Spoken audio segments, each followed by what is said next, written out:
Бұл фильмнің тақырыбы тарихи қала Түркістан.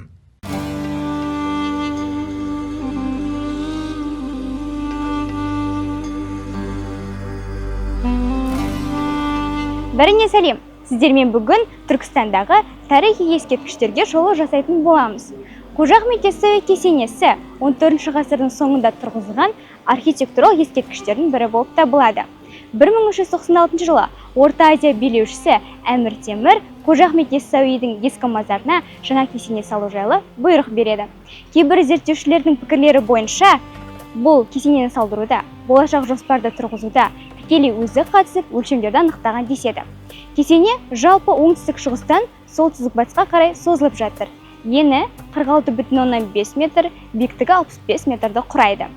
Кірпіштері күйдірілген шашы кірпіштерден өрілген. Ал бұл кесененің ерекшелігі, онда Орталық Азиядағы сәулет ескерткіштерінің шатыр жабу тәсілдері қолданылған. Бұл зәулім ғимарат 8 түрлі бөлмелерден тұрады. Олар қазандық, кіші ақсарай, үлкен ақсарай, көрхана, кітапхана, асхана, мешіт және де қосалқы бөлмелерден тұрады.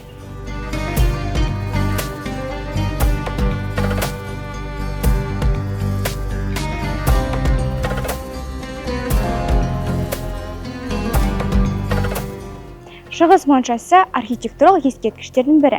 Жартылай жер астында орналасқан көп көмезді құрылыс. Күйдірілген шашы кірпіштерден қаланған.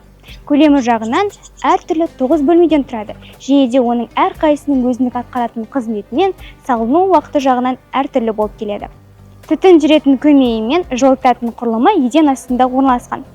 Оттықтан шығатын жылу басты залдың 8 қырлы тапшанасында орналасқан күмбезді дөңгелек көмейге ағылып келіп, осы жерден шеңбер секілді арналар жүйесі арқылы басқа бөлмелерге таралған. Айта кетелік, 1979 жылы ескерткіш қайта қалпына келтірілді.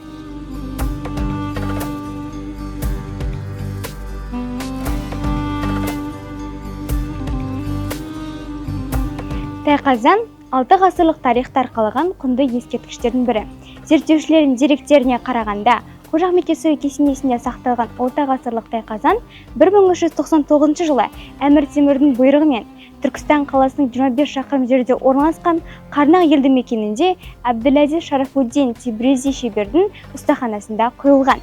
Тайқазанның биіктігі 158,3 см, ернеуінің диаметрі 243,4 см болса, салмағы 2 тонна, сыйымдылығы 3000 литрді құрайды. Тайқазан туралы қызықты деректер өте көп. Айта кетелік, қазан су құйғағына арналған. Оған бейсенбі күні су толтырылып, оған тәтті араластырып қояды екен. Келесі күні жұма намазынан кейін тәтті су жұртқа таратылады. Одан кейін әркім әкелген өздерінің заттарын, яғни саудагер тиынын, аңшы терісін, қасапшы етін, шаруа бидайын тастайды екен. Ал шырақшы болса, сол жиналған заттарды мұқтаж жандарға таратқан.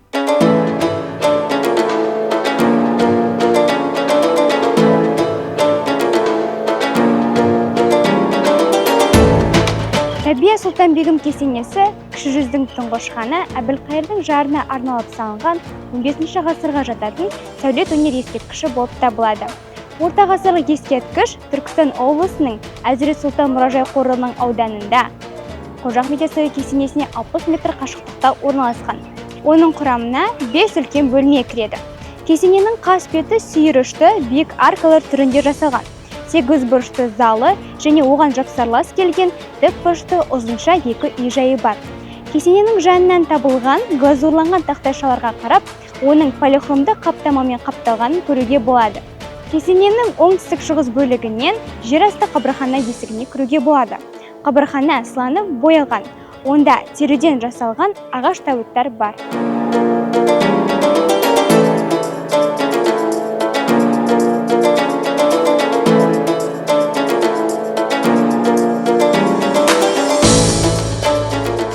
Әмір Темір Моңғолдың түркіленген барлас тайпасынан шыққан. Ол 1336-1405 жылдар аралығында өмір сүрген. Әмір Темір 1370 жылы Мауреннахрдағы билікке ие болып, елді 35 жыл бойы жеке дара билік жүргізген болатын. Атаңызға айналған Орта Азияның билеушісі. Ол әлемнің тең жартысын қанға бөктірген шайқаста жүргізді. Әмір Темір Орта Азияны біріктіруі жалпы 18 жылды құрады. Кейбір зерттеушілердің айтуы бойынша, Әмір Темір өнерді, көркем әдебиетті жан-тәнімен сүйген. Жымиюды білмейтін суық жүзді, сұсты адам болған. Сөйте тұра, әзіл-қалжыңды, шешендікті жоғары бағалаған деседі. Өз кезеңінде ислам дінін жоғары бағалап, көптеген мешіт медреселер салдырды. Сонымен қатар Түркістан қаласында Қожа Ахмет Яссауи кесенесін салдырып, қазақ қауымы үшін аса құнды мұра қалдырды. Солай 1405 жылы Отырар қаласында қайтыс болды.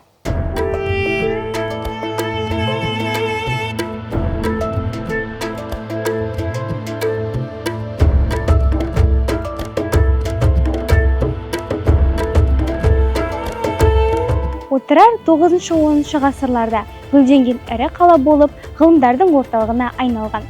Бұл қалада сәулетті сарайлар, ірі медреселер мен мешіттер болған. Отырар 8 ғасырдан бастап Тарбан деген атаумен белгілі. Бұл атауды күлтегін және бірге қалған құрметіне арналғаны көне түркі жазба ескерткіштерде айтылады.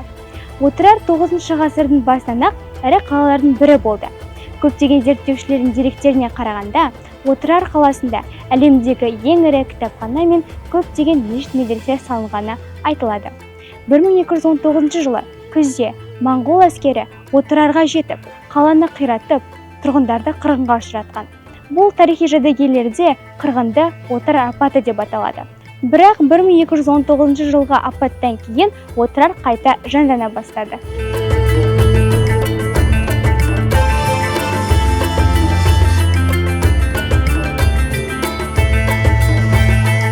Отырар кітапханасы моңғол билігіне дейінгі Отырар қаласындағы ірі кітапханалардың бірі болған. Кітапхананың негізін салушы ретінде ғалым әрі философ Әл-Фараби делінеді. Сонымен қатар кітап қорының сақтаушысы ретінде Сунақ руынан шыққан Хисамуддин болған екен. Кейбір деректерде кітаптардың ауқымы жағынан тек Александрия кітапханасынан кіші делінеді. Шыңғысхан Отырарды қиратқаннан кейін кітапханаға не болғаны туралы әлі күнге дейін белгісіз. Ондағы кітаптардың жағдайы да ешқандай жазба деректерде кездеспейді. Кейбір деректер бойынша моңғол шапқыншылығы кезінде кітаптардың жер астында сақталып қалуы мүмкін екені айтылады. Арыстан баб көне Отырар жеріндегі сәулет өнер ескерткіші болып табылады. Кесене ғасырлар бойы көптеген өңдеуді басынан өткерген құрылыс.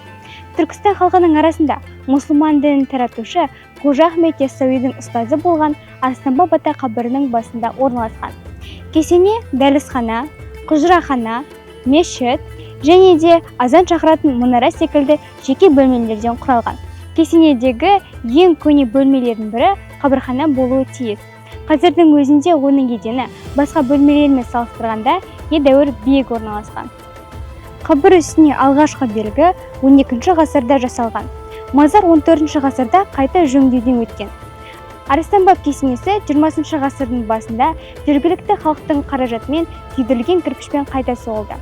Ауданы 35 метр, биіктігі 12 метрді құрайды. Қақпа маңдайшасына мәрмәр тақта қаланып, хижра бойынша 1327 жыл, яғни соңғы құрылыс жүрген жыл болып саналады.